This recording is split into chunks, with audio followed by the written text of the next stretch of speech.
दलिंदर आहेत ते म्हणते 7 लोक असताना बाबासाहेबांचंच नाव मोठं का?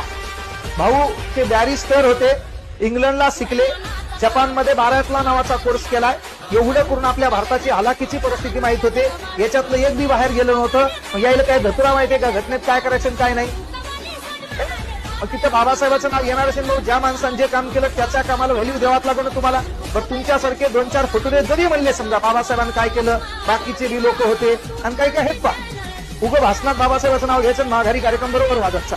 तर त्यांनी लक्षात घ्यायचं ज्या माणसाचं जे काम आहे ते काम तुम्हाला मानावंच लागेल. याच्यात दोघांनी राजीनामा दिलाय, म्हणजे एक जण गेलो होतं त्याच्या जागी दुसरा आलं, एकाने राजीनामा दिला. 5 जणांचं नाव इतिहासात कुठं दिसलं नाही, डायरेक्ट इथंच कसं मोठं होईल भाऊ, है ना?